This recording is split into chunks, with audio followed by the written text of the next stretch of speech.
My son sent me one text message with his wedding still 3 months away. The wedding, I'd already put $48,000 of my own money behind. You're welcome to come, Mom, as long as you're still covering it. Just don't expect to be at the head table. I read it standing at my kitchen counter in my work coveralls, grease still under my fingernails from a transmission I'd dropped that morning. I read it twice, to be sure I wasn't filling in words that weren't there. Then I typed back the only 5 that came to me, and I meant them all the way down. Then I'll keep the money. He called me 90 minutes later, crying, asking what I'd done. But by then it was finished, because the second I hit send, I didn't sit at my table and weep. I dried my hands on a shop rag and I called my attorney. And my attorney had already reached the venue, and the caterer and the band before my son ever dialed me. By the time he was sobbing into the phone, the $48,000 was already turning around and heading home to me, and the big, beautiful wedding they'd been building without me had quietly, completely fallen apart. Here is how a woman they like to call the tow truck lady got back $48,000 and her good name in the same afternoon. Welcome back to Strong Mom Stories, where the woman they treat like the help is usually the one holding the paperwork. Stay with me all the way through. Leave a comment, and don't forget to subscribe. My name is Maureen Kowalski. I'm 68 years old, and everything I own I pulled out of the world with these 2 hands and one secondhand wrecker. I started towing in a town outside Reading, Pennsylvania. The winter my son turned 5. The same winter, his father decided that being a husband and a father were 2 jobs he didn't feel like keeping. I had a high school diploma, a mountain of bills, and a dead man's tow truck I bought at auction, for less than it was worth, because nobody else in the lot wanted to climb up into a rig that smelled like transmission fluid. I learned to drive it in an empty parking lot at night, with my boy buckled into the cab beside me, and I learned to fix what broke on it, because I couldn't afford to pay anybody else to.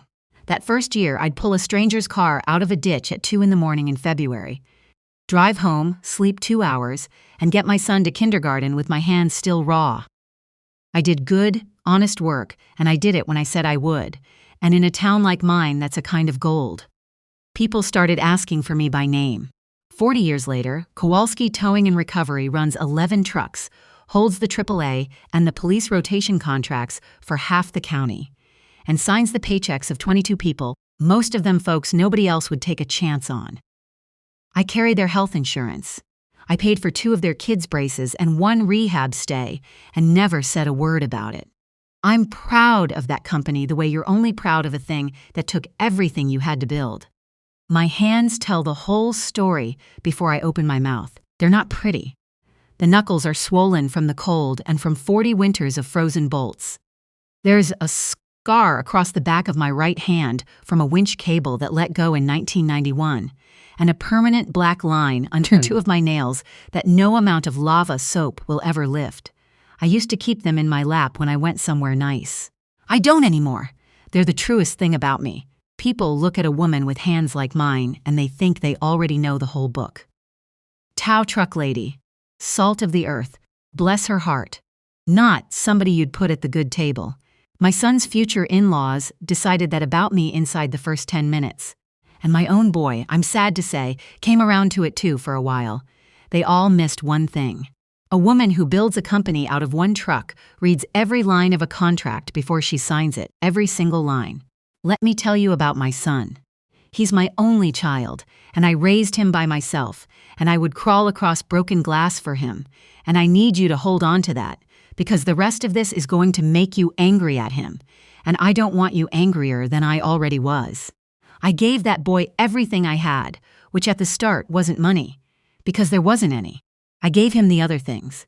I never missed a game, even when I showed up straight off a call, still wearing my reflective vest, smelling like a garage.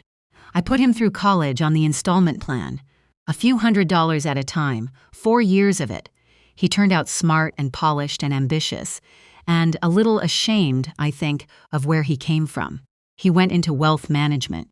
He started telling people his mother worked in the automotive logistics sector. I heard him do it once at a Christmas party, and I let it go, because pride is a complicated thing in a kid who watched his mother climb into a freezing cab to keep the lights on. Because I told myself he'd grow back into himself someday. Then he met her. My future daughter-in-law came from the kind of family that has a name in our county and a membership at the Highfield Country Club going back 3 generations. Her people summered somewhere with a lake and a dock and a name, and they wore that last name like it was a title the king had handed them. My son fell in love with her, and I think a little bit in love with the whole world she came from. The ease of it, the way doors just opened, and honestly, I was happy. My boy marrying into a family that would never lie awake doing math at the kitchen table the way I had. I offered to pay for the wedding before anyone even hinted. $48,000, every cent of it, earned off the bed of a truck. It was going to be the proudest check I ever wrote.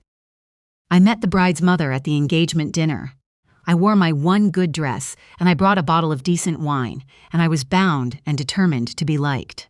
She took my hand the way you'd pick up something off the floor you weren't sure was clean, held it for exactly as long as manners required, and said, "Now, you're the one with the towing concern, is that right?" The way she said concern, like it was a rash. I told her 40 years, built it myself, 11 trucks. "How resourceful," she said, and turned to talk to somebody who counted. That was the whole relationship, right there in the first 10 minutes. To her, I was the help who'd gotten ideas above her station. A woman who hauled wrecks off the highway, presuming to sit at the family table. Here's the thing I figured out slowly, over the months that followed. The bride's family didn't actually have money anymore. The name was still there. The club membership was still there, though I'd later learn they were 3 years behind on the dues. The lake house had a second mortgage on it, the size of a small country's budget. What they had left was the appearance of money, and a bottomless, white-knuckled need to keep that appearance alive in front of everyone they'd ever looked down on. And here came the tow truck lady with an actual checkbook, offering to fund exactly the kind of wedding that would let them prove to the whole county they were still somebody. They wanted my money very, very much. They just couldn't stand the thought of me sitting up front while they spent it. I didn't understand that yet.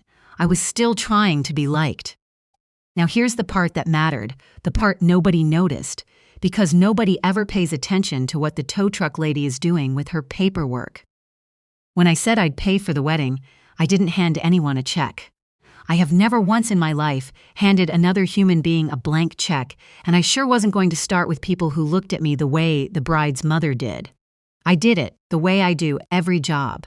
I became the customer, the venue, the caterer, the florist, the band, the photographer. I signed every contract myself. Maureen Kowalski, responsible party. I paid the deposits out of the company account. I negotiated every number because 40 years in business teaches you that a contract is the only promise that still stands up after people quit being nice to you. And because I've trusted the same attorney for 20 years, I had her read every page before I signed. Her name is Renata, and she's kept my company out of more ditches than I've pulled cars out of. She read the venue agreement, and she capped her pen and looked at me over her glasses. "Maureen," she said, "you're listed as the sole responsible party on all of these. And look here, every one of them has a cancellation clause. As long as you're more than 60 days out, you get the deposits back, minus a few small fees. Nobody but you has the authority to move $1 of this. You understand what that means?" I told her I had no plans to cancel my own son's wedding. "Of course not," she said. "I'm just telling you where the door is. It's always good to know where the door is." I put every contract in a black accordion folder, the one I keep for things that matter, and I slid it onto the shelf above my desk and forgot the whole conversation. I'd remember it 3 months later, standing in my kitchen at 11 at night with my phone in my hand. The takeover happened the way these things always do. Slowly, then all at once, and every step of it, dressed up as being helpful. The bride's mother just had a few small thoughts about the venue. The one I'd already booked wasn't quite right, you understand. A little close to the highway, a little working class. Then she had thoughts about the band. Then the flowers, then the guest list, which kept growing in her direction and shrinking in mine. I'd put 12 people on that list, my own people. My foreman, Sully, who'd worked beside me for 30 years, 2 of my drivers who were practically family, the woman who'd watched my son after school for a decade. One by one, they came off to make room. When I asked about Sully, the bride's mother told me, with a little laugh, that they were trying to keep the guest list to people who'd be comfortable in the room. I knew exactly what she meant. She meant people who wouldn't show up in a clip-on tie. I let a lot of it slide, and I'll tell you honestly why, because I've read the things people say about stories like mine. Why would a woman who built a company sit there and take it? I'll tell you why. Because the woman in the middle of it wasn't a company. She was my son's fiancée. And every time I planted my feet, I watched my boy's face go tight, watched him get caught between the 2 of us. And I couldn't stand to be the thing that made him pick. I told myself if I just stayed gracious, he'd see it. I did say things, here and there. When they moved the venue, I told my son plainly that I'd be glad to pay, but I wouldn't be a wallet they wheeled out and then wheeled back into a closet. He said, "Mom, please, don't make this a thing." So I didn't make it a thing. That's the part I'd take back if I could take anything back. I gave them my silence, and they read it as permission. The dress fitting was the first cut that actually drew blood. My son's fiancée invited her mother and her mother's sister and 2 of her bridesmaids' mothers to the appointment at the bridal salon downtown. Not me. I found out because I drove past and saw their cars. The mother of the groom standing on the sidewalk outside the window, watching a fitting she wasn't told about. I told myself it was the bride's choice. It was her side of things. I had no business being hurt. But I was hurt. I drove home, and I sat in the truck in my own driveway for 20 minutes before I could go inside. Then came the seating. There's a thing nobody tells you about a wedding until you're inside one. The seating chart isn't a chart. It's a map of who matters. Who's near the couple, who's by the dance floor, who's parked at the back table next to the swinging kitchen door. When the draft came around, the bride's parents were at the head table. Naturally, where parents go. And I, the woman writing the checks, was at table 11, against the back wall, between a great aunt of the groom's who didn't know me and an empty seat. I called my son and I asked him about it, careful, keeping my voice level. He went quiet, and then he said, in a voice I didn't recognize, a borrowed voice, "Her mother put a lot of thought into the flow of the room, Mom. It's not personal." Not personal. The check was personal enough. The $48,000 was personal enough. I want to tell you I blew up. I didn't. I said all right, and I hung up and I went out to the shop and I worked on a brake job until 2 in the morning because that's where I go. When my heart is breaking, I go to a thing I can fix. A brake job will tell you the truth. A brake job doesn't pretend you're family while it spends your money. The night it ended, I was at same kitchen counter where I'd read every hard letter of my life. My phone buzzed, and it was my son, and the message was the one I read you at the start. "You're welcome to come, Mom, as long as you're still covering it. Just don't expect to be at the head table."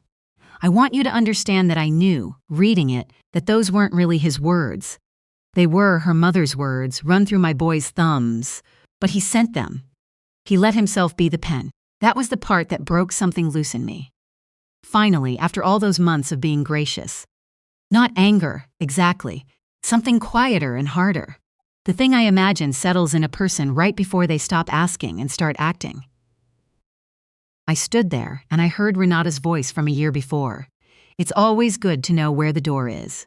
I went and I took the black folder down off the shelf and I sat at my table and I read every cancellation clause by the light over the stove, and every one of them said the same thing. More than 60 days out. Deposits refundable. Sole responsible party, Maureen Kowalski. I was 90-some days out. The door was right there where she'd told me it would be. I called Renata at 11 at night. She picked up on the second ring, because that's the kind of person she is. I told her what the text said. She didn't gasp, and she didn't tell me to calm down. She said, "Are you sure?" I said I'd never been more sure of anything. She said, "Then go to bed, Maureen, and let me make my calls in the morning. By the time anybody on their end is awake, this'll already be in motion." And it was. By 10 the next morning, the venue had been notified by my attorney that the responsible party was canceling, under the terms of the contract. The caterer, the band, the florist, the photographer. Every one of them got the same call, in the same order I'd signed them. None of them so much as blinked at me. I'd paid those deposits on time, signed those contracts in good faith, and treated every one of those vendors like the professionals they were. When the tow truck lady cancels, the tow truck lady gets her deposits back. That's the whole quiet power of being the customer. My son called at lunchtime. The wedding planner had called the bride, and the bride had called him, and he was crying, before I even said hello. "Mom, what did you do? You're saying everything's canceled, the venue, all of it. What did you do?" And I told him the truth, the way I tell everybody the truth, plain. I told him I didn't cancel his wedding. I told him I declined to pay for a party I wasn't welcome at. I told him those were two different things, and that the difference was the most important thing I'd ever try to teach him. He came to my house that evening, and he didn't come alone. He brought the bride, and he brought her mother. The three of them stood in my kitchen. My kitchen, with the linoleum I'd never replaced, and the calendar from the parts store on the wall, and the bride's mother looked around it the way she'd looked at my hand the first night, like she was deciding whether to touch anything. "Maureen," she said, in her club voice, the bright cold one, "I think there's been a terrible misunderstanding, and I think if we all sit down like adults we can get this back on the rails. The deposits, I'm sure, can be reinstated." I didn't sit down. I went to the counter, and I picked up the black folder, and I laid the contracts out one at a time across the table, slow, the way I'd lay out an estimate for a customer who thought they were going to argue me down. The venue, the caterer, the band, the florist, the photographer, every one of them, with one name on the responsible party line, and it wasn't hers. She looked at them, and for the first time since I'd met her, she didn't have a thing to say.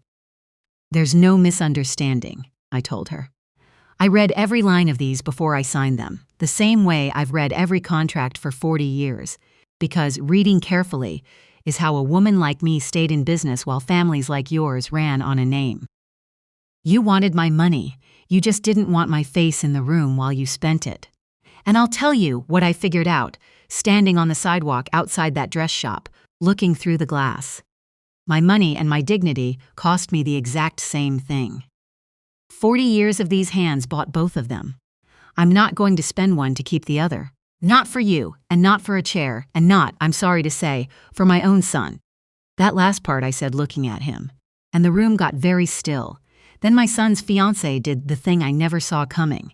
She'd been standing by the door the whole time, silent, and I'd had her pegged as the bride's mother's daughter through and through. But something in her had been changing too, all those months, the same way it had been changing in my boy, and now it finished. She said, in a small, clear voice, "She's right, Mom." Her mother turned on her, like she'd touched a live wire. The bride said it again, steadier. "She's right, and I'm ashamed it took me this long to say it." She looked at the contracts on the table, and then she looked at me. "You've been treated like the bank this whole time. We let her do that to you. I let her do that to you. Because it was easier than fighting her, and I'm sorry." She turned to my son. "I've been waiting 8 months for you to stand up for your mother, and you've been waiting 8 months for me to stand up to mine. We've been two cowards waiting on each other." My boy's face came apart. He crossed the kitchen, past the bride's mother, past everybody. And he took my rough hand in both of his, the way he hadn't since he was small, the way nobody in that whole shining family had ever done. "I almost became him," he said, and I knew he meant his father. "I sat there and let them put you at table 11, and I told myself it wasn't personal. Mom, you climbed into a freezing truck at 2 in the morning so I could go to college. Nothing about you has ever been table 11. He was crying, and so was I, because we're criers, my son and me, but only when it's real. The bride's mother said his name once, a warning, and he didn't even look at her. He said, "I think you should go now." They went. People like that never slam a door. But that was the last time the bride's mother ever stood in my kitchen. Here's how the ledger settled, because I know you want the numbers and not just the feeling, and I've always kept a clean ledger. The 48,000 came home, most of it inside 3 weeks. The venue refunded the deposit in full because Renata reminded them they'd rebooked that Saturday within a month and weren't out a dime. The other vendors followed, minus a few small fair fees I paid without complaint, because fair is fair. Maureen Kowalski, responsible party, got her money back to where it had been earned. The grand wedding never happened in any form, because the simple truth, the whole truth of the bride's family in one sentence, is that there was no version of it they could pay for themselves. The engraved save the dates went in a drawer. The country club kept its membership reinstatement fee. The whole production folded the way those things fold, not with a bang, but with a long, embarrassed silence. The bride's mother told everyone at Highfield who'd listened that the tow truck woman had blown up the wedding out of spite and resentment. And you know what? It didn't stick to me for one single day. You don't get to spend 40 years hauling a county's cars out of ditches at 2 a.m. without that county, knowing exactly who you are and exactly who the grasping one was. Every person in this town who's ever worn a name tag to work knew precisely whose side they were on. It wasn't hers. But here's the part I'm proudest of, and it's why I'd do every bit of it again. My son and his fiancée didn't break up. They walked out of that orbit together. She moved out of her parents' reach, and the two of them sat down at my kitchen table a few weeks later, the same table where I'd laid out the contracts, and they asked me, humbly this time, if I'd help them get married. Not a $48,000 show for people who'd never loved them. A real one. 80 people in the fire hall my drivers booked, the same hall where my company has its Christmas party every year. Sully gave a toast. My son's old after-school sitter was in the front row, and so was every name the bride's mother had scratched off that first list. It cost me about $9,000, and it was worth 10 times the one I almost paid for. And I'll tell you what I did with the rest of the money, because it's the best part, and it's the thing my son's father never understood and the bride's mother never will. I didn't blow it on a party. I didn't hand it to my son as a lump, either, to be spent and gone, because a gift like that doesn't make a person stronger, it just makes them softer. I sat the two of them down, and I told them I'd put $20,000 into a fund, in their names, that they could only touch for one thing: the down payment on the first house they buy. The deed in their names, a door of their own that locks, the one thing I never had at their age. The rest I put back where it belonged, into my own retirement and into a bonus for the 22 people who'd kept my trucks running while I was busy learning who my family was. That's what the money was always for. Not a head table. Them. A home for them. A floor for them. It just took us a long road to remember it. My son hung something in his and his wife's apartment a few months later. It's a photograph, black and white, that his wife took. It's my hands, gripping the wheel of that first secondhand wrecker, the one I learned to drive in an empty lot with him buckled in beside me. The swollen knuckles, the black line under the nails, the winch scar across the back. Underneath it, he wrote 4 words. These carried us both. They did. They surely did. I ran into the bride's mother once, months later, in the checkout line at the grocery store. She had a small basket and a tired face, and for half a second the old reflex crossed it, that little flinch of someone deciding whether to acknowledge the help. Then I watched her remember how it had all turned out. Who'd held the contracts, whose son had taken, whose hand in front of the whole room. She gave me a small, tight nod, and she was the one who looked away first. I didn't gloat. There's no satisfaction left in it, when you get right down to it. She's a frightened woman guarding an empty name in a club she can barely afford, and that's a harder life than mine, for all her heirs. I've got 22 people who count on me, a son who came back to himself, a daughter-in-law with more spine than I ever gave her credit for, and a company built by 2 ruined, beautiful hands. I'd rather be the tow truck lady. I've always rather been the tow truck lady. It's the truest thing I ever was. I nodded back, polite, and I went on with my shopping. I had a house fund to add to. People ask me sometimes whether I regret it. Pulling the plug on my own son's wedding, such a drastic thing, couldn't I have just talked it out? I'll tell you what I tell them. I talked it out for 8 months. Talking is what they count on. Talking is how they keep you at table 11. They'll let you talk forever, as long as you keep paying, and never once move your feet. I don't regret a single thing. Not the 5 words I sent, not the call to Renata at 11 at night, not the contracts I quietly signed in my own name a year before I ever dreamed I'd need them. Because the lesson my son learned that month about who he was and where he came from and what a person with self-respect actually does when she's made small. That was worth more than any wedding money can buy. You can't purchase that lesson. You can only show it. And I showed it with the only things I've ever had to teach with: 2 hard hands, a black folder full of contracts, and the word no. If there's one thing I'd hand you out of all of this, it's this: your kindness is a gift, not a toll. The day somebody wants to keep your open hand and turn their back on your face, the day they'll take what you give, but not who you are, that's the day they've turned your generosity into a leash. Set it down. Love your people with everything you've got.